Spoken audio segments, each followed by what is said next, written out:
अस्सलाम वालेकुम students, wishing you all the best. आज की हम शॉर्ट स्टोरी पढ़ेंगे द नाइटिंगेल एंड द रोज़। ये एक फ़िक्शनल स्टोरी है। स्टोरी को स्टार्ट करने से पहले मेरी आप सबसे रिक्वेस्ट है कि मैं एक न्यू यूट्यूबर हूँ, तो प्लीज़ जो मेरा चैनल है उसको सब्सक्राइब कर दिया करें and press the bell icon, ताकि मेरी हर आने वाली वीडियो का नोटिफिकेशन आपको मिल जाया करें। चलें जी, स्टार्ट करते हैं बिना आपका टाइम वेस्ट किए। द नाइटिंगेल एंड द रोज़ ये एक शॉर्ट स्टोरी है, फ़िक्शनल स्टोरी है। फ़िक्शनल स्टोरी हम उसको कहते हैं जिसका रियलिटी से कोई ताल्लुक़ नहीं होता। ये ऑस्कर वाइल्ड ने लिखी है, जो कि आयरिश पोइट और प्ले राइट हैं, और इन्होंने मुख्तलिफ़ किस्म की स्टोरीज़ को लिखा है। उनको इसको आज हम जो है ना वो अपनी आज के लेक्चर में जो है हम इसको डिस्कस करेंगे। इनकी जो बर्थ है वो 16 अक्टूबर 1854 में हुई, और इनकी जो डेथ है वो 30 नवंबर 1900 में हुई। इन्होंने अपनी स्टोरी को 1888 में फ़र्स्ट पब्लिश्ड हुई थी, और बाद में इसको दोबारा रिपब्लिश जो है ना वो करवाया गया 1927 में। और इनके जो फेमस वर्क्स हैं उसमें सैलोम है, और द मोस्ट ऑफ इम्पॉर्टेंस है being earnest, the importance of being earnest, ये इनका फेमस वर्क है। अच्छा जी, जो इस स्टोरी की सेटिंग है वो एक गार्डन में होती है, एक बगीचे में होती है, जहाँ पे एक स्टूडेंट जो है ना वो इस वजह से रो रहा होता है कि जो उसकी लवर है वो उसको कहती है कि जो मुझे रेड रोज़ देगा ना, मैं एक डांस पार्टी होती है उसमें वो कहती है कि जो मुझे रेड रोज़ देगा मैं उसके साथ पार्टी में डांस करूँगी। तो बहरहाल जो स्टूडेंट है उसके पास कोई रेड रोज़ नहीं होता, और उस वजह से परेशान होता है, रो रहा होता है।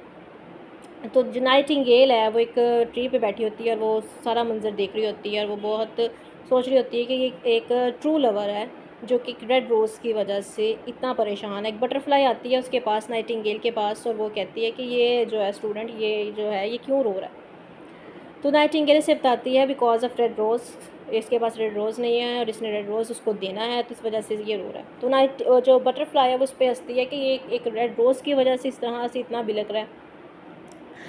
खैर जो नाइटिंगेल है वो जाती है डिफरेंट ट्रीज़ के पास, उसके वो जाती है पहले येलो ट्री के पास। उसके पास तो सिर्फ येलो रोज़ेज़ होती हैं। वो कहती है मेरे पास रेड रोज़ नहीं है, येलो रोज़ेज़ हैं।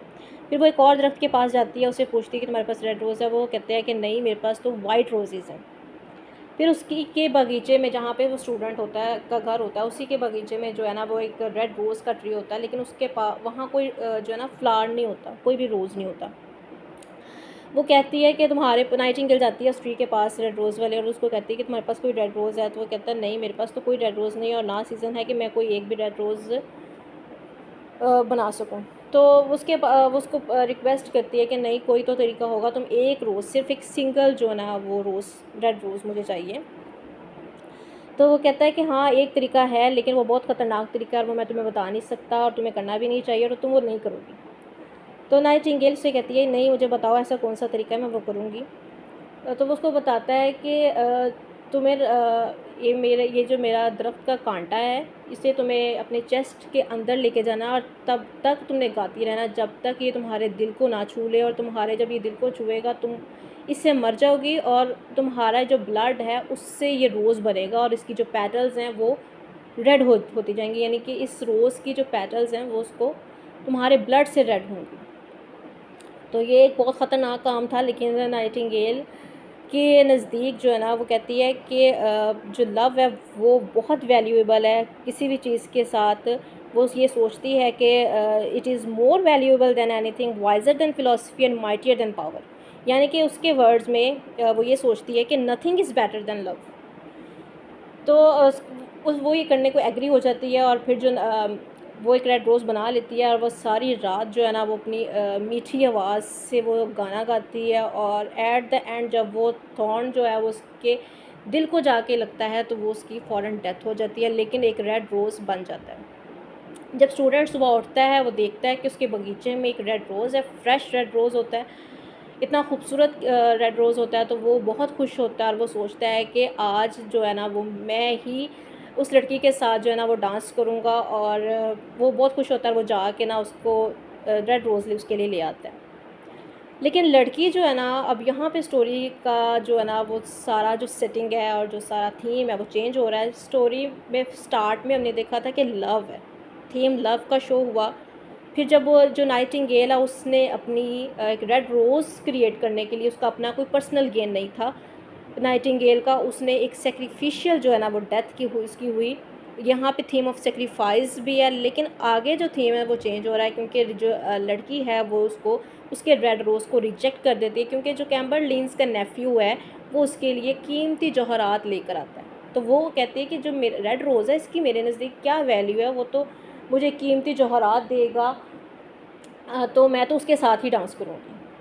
तो जो लड़का है उसको फ़ौरन इतना गुस्सा आता है और वो उसको रेड रोज़ को फेंक देता है, और वो जो रेड रोज़ है वो लोगों के पाँव के नीचे, गाड़ियों के नीचे इस तरह से आ जाता है, और वो सारा मतलब ख़राब हो जाता है। और इस मतलब जो उसकी नाइटिंगेल की एक उसने एक सैक्रिफिशियल डेथ उसकी हो गई, और उसकी जो इसकी सैक्रिफिशियल डेथ था उसको एप्रिशिएट नहीं किया गया, नाइटिंगेल की जो डेथ को, और जो है ना उसको रिजेक्ट कर दिया गया। और थीम जो है ना यहाँ पे मटीरियलिज़म का इमर्ज हुआ कि जो ऑस्कर जो वाइल्ड है उसने एक जो मटीरियलिस्टिक सोच है, और इस थीम को यहाँ पे गर्ल को जो है ना वो कंट्रास्ट करती है। ये जो गर्ल है उसके नाइटिंगेल के करैक्टर के साथ, जो कि एक सेल्फलेस करैक्टर है, जो कि गुड नेचर है, उसके साथ ये कंट्रास्ट करती है। और ये एक अगली और एट्रीब्यूट है, ये एक बहुत बुरा और वर्थलेस जो है ना एट्रीब्यूट है, जो इसका ये जो इस गर्ल का, और जिसने मटीरियलिज्म थीम को जो है ना वो इमर्जेंस दी है।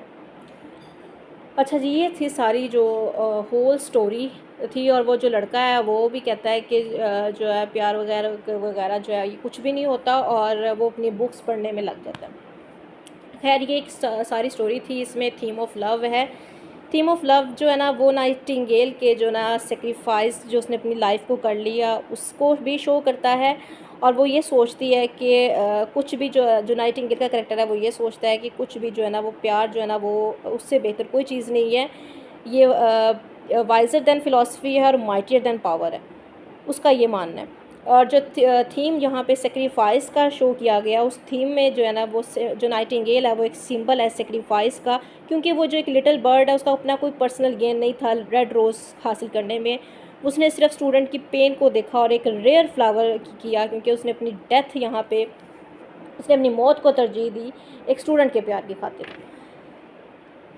इस तरह से जो है ना, लेकिन एक जो उसका जो है ना सेक्रीफाइस उसका करना अपनी सेक्रीफिशियल डेथ, ये एक उसका सेल्फलेस जो एक्ट है नाइटिंगेल का है, जो कि वो जो लड़की जो कि जिसने प्रीशियस जेवल्स को जो है ना ओवर रेयर रेड रोज़ पे तरजीह दी, और जो ये डायरेक्ट जो है ना कंट्रास्ट करती है नाइटिंगेल के करैक्टर को, जो कि बहुत गुड नेचर और सेल्फलेस एक्ट था। उसके बाद जो मटीरियलिज़म का थीम है, ये जो बेस्ट डिमॉन्स्ट्रेट करता है करैक्टर को, यंग गर्ल के करैक्टर को, क्योंकि शुरू में जो उसका इंटरेस्ट था गर्ल का वो रेड रोज़ की ही ख्वाहिश थी, लेकिन जब उसकी अटेंशन फिर बाद में बदल गई, जब उसने नेफ्यू चैम्बरलिन्स के नेफ्यू ने जो है ना वो जौहरात पेश किए। तो यहाँ पे जो वाइल्ड है ना, ऑस्कर वाइल्ड, वो सजेस्ट करते हैं कि जो मटीरियलिज़म है ये एक अगली और वर्थलेस एट्रीब्यूट है। और उन्होंने अपने इस पॉइंट को जो ना रेनफोर्स करने के लिए मज़ीद उन्होंने कंट्रास्ट किया गर्ल्स की मटीरियलिज़म को अगेंस्ट किसके, गुड नेचर और selfless character of the Nightingale की। तो ये जो है ना ये थीम्स हैं, मेजर थीम्स हैं, थीम ऑफ लव है, थीम ऑफ सेक्रीफाइस है, थीम ऑफ मटीरियलिज़म। अक्सर पेपर में जो है नाइटिंगेल एंड द रोज़ में ये थीम जो है ना as a question, as a long question, as a short question पूछ लिया जाता है, तो इसको आपने वेल प्रिपेयर करना है। Question number 1, when was the nightingale and the rose written. ये बहुत इंपॉर्टेंट क्वेश्चन है, अक्सर ही एग्ज़ाम्स में पूछ लिया जाता है कि ये कब पब्लिश हुई थी। तो मैंने आपको बताया हुआ है कि ये 1888 में पब्लिश हुई है। First, as the part of Oscar Wilde's collection of children stories entitled the Happy Prince and Other Tales. Next question है, was the nightingale's death in vain. ज़ाहिर सी बात है, ख़ास तौर पे ये कहा जाता है कि जो नाइटिंगेल्स की डेथ है वो वाज इन वेन है। क्यों? क्योंकि रेड रोज़ की वजह से, क्योंकि उसने स्टूडेंट्स की हैप्पीनेस के लिए जो है ना अपनी डेथ को कबूल किया, और सिंबॉलिकली जो है ना डेथ नाइटिंगेल की वो उसके सेल्फलेस एक्ट को जो है ना वो रिप्रेजेंट करती है, जो कि रिप्रेजेंट करता है उसके लव को, कंपैशन को, सेक्रीफाइस को। When she gives her life for the red rose she demonstrates that true and unrequired love is possible. And the next question is, what is the message of the nightingale and the rose. हमें क्या जो है ना वो सबक हासिल हुआ, हमें यही मॉरल लेसन मिला है कि जो ट्रू लव है उसमें सेक्रीफाइस और सेल्फलेसनेस जो है ना वो इन्वॉल्व होती है। जो वाइल्ड है उसने इस पॉइंट ऑफ व्यू को जो है ना, उसकी करेक्टराइजेशन जो नाइटिंगेल की वो यही बताई है। और जो बर्ड है वो वही वो ये उसने ना एक स्टूडेंट की खातिर जो है ना अपनी जो लाइफ है ना उसको ख़त्म कर दिया। ये जो है ना एम्फसाइज़ करता है बर्ड की एक जो उसकी जो ये इस बात पर जोर देता है कि जो गर्ल है उसका जो सेल्फिश एक्शंस थे, कि वो जब उसको जुवल्स मिले और उसने बाद में जो अपनी जो डिज़ायर है वो चेंज कर ली, जो उसका ये सेल्फिश एक्ट है, ये जो बर्ड के करैक्टर को ना जो है ना वो कंट्रास्ट करता है, उसके ख़िलाफ़ जाता है। तो ये हमें मैसेज मिला कि जो ट्रू लव है ना उसमें सेक्रीफाइस और सेल्फलेसनेस होती है, जो एक ट्रू लव होता है। ये था हमारा आज का लेक्चर, जिसमें हमने स्टोरी को डिस्कस किया, शॉर्ट स्टोरी को डिस्कस किया, नाइटिंगेल एंड द रोज़ को, और उसके मेजर थीम्स को देखा, और इम्पॉर्टेंट जो शॉर्ट क्वेश्चंस हैं उनको डिस्कस किया। ये जो इम्पॉर्टेंट शॉर्ट क्वेश्चंस हैं, ये थीम्स हैं, ये हर तरह का मतलब आपसे एग्जामिनर कोई भी क्वेश्चन पूछ लेता है ना, तो ये जो मेजर थीम्स में जो मैंने आपको बताया और जो शॉर्ट क्वेश्चंस में जो डिस्कस किया है, ये ऑल टाइप के जो क्वेश्चंस हैं ना उसको कवर करते हैं। आई होप कि आज का लेक्चर आपको समझ आ गया होगा। Thank you very much.